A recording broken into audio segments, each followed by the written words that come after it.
Welcome to new session of AITCS GST की अदालत में अंकित आपका स्वागत करता हूं।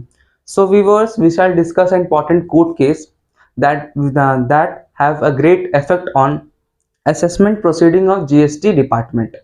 आज के सेशन में एक इम्पॉर्टेंट कोर्ट केस में हम लोग डिस्कस करेंगे, साथ साथ उसका एनालाइज भी करेंगे, जो कि ऑनरेबल कर्नाटका हाई कोर्ट ने एक टैक्सपेयर के हित में अपना फैसला सुनाया है। बिना कोई टाइम गवाए आइए इस वीडियो को हम एंड स्टूडेंट्स ऑफ एआईटीसीएस के चैनल में जीएसटी की अदालत प्रोग्राम में मैं एडवोकेट एस.एन. धुरिया आपका स्वागत करता हूं। इस प्रोग्राम के जरिए every weekend as per requirement we try to discuss important court cases relating to GST और कोर्ट के द्वारा दिए गए डिसीजन की एनालिसिस करते हैं और ये फाइंड आउट करने की कोशिश करते हैं कि हमारे क्लाइंट या हमारे स्टूडेंट्स कि उनको इस कोर्ट केस से क्या सीखने को मिल सकता है। तो today we are going to discuss one of the important court case, that is Wipro India Limited versus Assistant Commissioner of Central Tax Bengaluru. इस केस में क्या हुआ था, कोर्ट की जजमेंट क्या थी, किस मैटर पे केस हुआ था, ये हम एक एक करके एनालिसिस करेंगे। For the analysis of this court case, I have prepared certain points and shall discuss at length so that the whole history can be explained in the simple manner. तो सबसे पहले हम डिस्कस करेंगे background of the case, उसके बाद brief fact of the case, ground of the case, submission of the petitioner, submission of respondent, observation of court, judgment of court and moral of the case study। ये भी देखेंगे कि इस analysis से हमें क्या शिक्षा मिलती है, क्या मोरल मिलता है। तो चलिए केस एनालिसिस को आगे बढ़ाते हैं। First is background of the case. ये केस की बैकग्राउंड, इस केस की जो हिस्ट्री है, इस केस की जो पृष्ठभूमि है, वो सीबीआईसी के एक सर्कुलर नंबर 183 जो पिछले साल 27 दिसंबर 2022 को इशू हुई थी। इस सर्कुलर के बारे में हमने वीडियो चैनल पर अपलोड कर दिया है, डिटेल्स के लिए आप वहां देख सकते हैं। इस सर्कुलर में गवर्नमेंट ने एक प्रोसीड्योर बताया था, एक सजेशन दिया था अपने ऑफिसर्स को कि फाइनेंशियल ईयर 2017-18 और फाइनेंशियल ईयर 2018-19 में अगर जीएसटीआर 3B और जीएसटीआर 1 की सेल में मिसमैच होती है और रिसिपिएंट उसकी इनपुट टैक्स क्रेडिट क्लेम नहीं कर पाता है, तो उस डिस्प्यूट को कैसे हैंडल करें, how to handle the dispute which has arisen due to mismatch of the GSTR 3B and GSTR 1 where the recipient is not able to claim input tax credit। तो इस केस की यही background है, इसी circular को इस case में challenge किया गया है before the honourable high court of Karnataka. तो बैकग्राउंड समझने के बाद अब चलते हैं brief fact of the case. इस केस की फैक्ट क्या थी? सो स्टूडेंट्स, इस केस की फैक्ट ये है कि petitioner company messrs Wipro India Limited ने messrs ABB Global Industries and Services Private Limited को कुछ सामान बेचा था। There was a sale from the petitioner Wipro India Limited to a company messrs ABB Global Industries and Services Private limited. It was made in the financial year 2019 and 20। उस समय petitioner company Wipro India Limited ने GSTR 1 भरने में गलती कर दी। गलती क्या थी? What was the mistake? Mistake was that while submitting the tax invoice data in GSTR 1 under B2B table, they made a mistake. Instead of writing the GST number of the Global Industries and Services Private Limited, they wrote GST number of other company, that was ABB India Limited। इससे क्या हुआ? इससे ये हुआ कि जो actual purchaser company थी ABB Global industries private limited, उसको इनपुट टैक्स क्रेडिट नहीं मिले। वो आईटीसी कहां चला गया? रॉन्ग जीएसटी नंबर में चला गया, एबीबी इंडिया लिमिटेड की। As the name is quite identical, so making a mistake is quite justify, गलती हो सकती है। तो इस केस में पिटिशनर कंपनी ने honourable high court of Karnataka के पास एक रिट पिटीशन फाइल की और रिट पिटीशन में इस रिलीफ की मांग की कि सर्कुलर नंबर 183 डेटेड 27 दिसंबर 2022 जो फाइनेंशियल ईयर 2017-18 और 18-19 के लिए इशू किया गया है, और इसमें यह बताया गया है कि अगर जीएसटीआर 3 भी जीएसटीआर 1 की मिसमैच होती है तो उसको कैसे हैंडल करें। The process of circular should be applicable for the financial year 2019 and 20 also। For the sake of your kind information, I shall repeat कि circular number 183 categorically and specifically says that the mechanism of addressing the problem of mismatch of GSTR 1 and GSTR 3B is applicable to the financial year 2017-18 and 18-19 only। While here the petitioner has moved a step ahead and demanded from the Karnataka High Court that the circular should be exercised in case of financial year 2019 and 20 also। तो क्या court ने petitioner की इस request को मान लिया? ये हम आगे देखते हैं। फिलहाल अब चलते हैं ग्राउंड ऑफ द केस। इस केस की ग्राउंड क्या थी?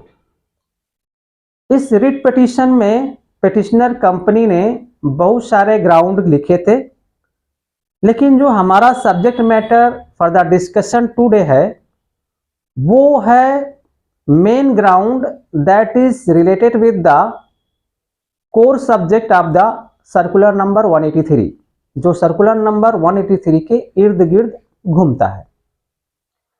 तो one of the ground was that कि उसकी जो एरर है फाइनेंशियल ईयर 19-20 में जो एरर है, the error is very similar to the errors which has been committed for the financial year 2017-18 and 18-19। So the relief as provided for those previous financial years should also be granted for the financial year 19-20। ध्यान से सुनिए, ground ये था कि जो circular CBIC ने issue की है सर्कुलर नंबर 183, उसमें जो रिलीफ प्रदान की गई है टैक्स पेयर्स को, जहां पे 3B और 1 की मिसमैचिंग होती है, सेम रिलीफ उसको 19-20 फाइनेंशियल ईयर के लिए दी जाए, क्योंकि 19-20 में जो गलती हुई है that is identical with the errors which has been made in the financial year 17-18 and 18-19। This was the ground of the writ petition। अब आगे बढ़ते हैं चलते हैं सबमिशन ऑफ पिटिशनर। कोर्ट में पिटिशनर कंपनी ने क्या सबमिशन दिए, क्या आर्गुमेंट दिए।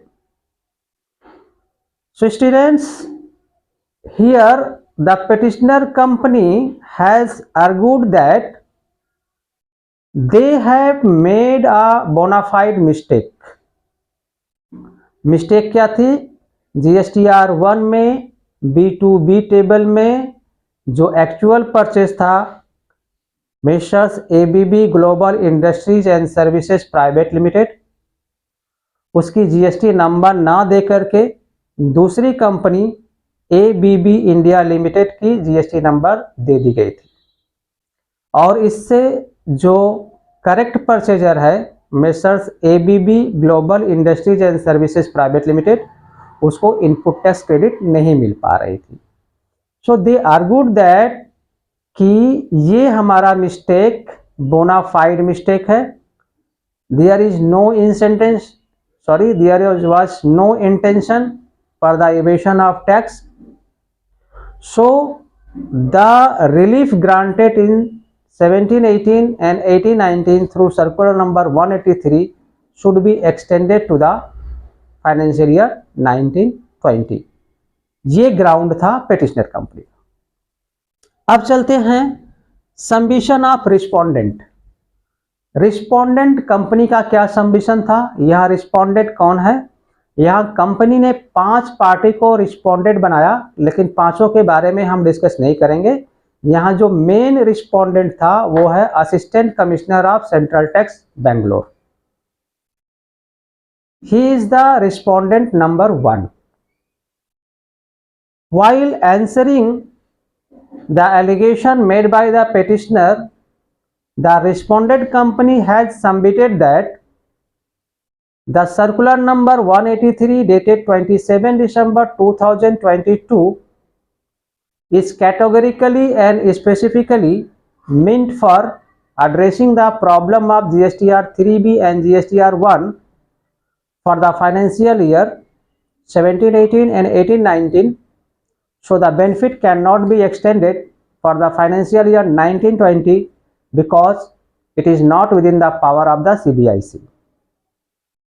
रिस्पोंडेंट कंपनी ने कोर्ट में जोर देकर कहा कि सर्कुलर नंबर 183 फाइनेंशियल ईयर 1718 और 1819 के लिए है, और इसकी उपयोगिता को, इसकी यूजफुलनेस को फाइनेंशियल ईयर 1920 में नहीं दिया जा सकता, और ये CBIC के पावर से बाहर है।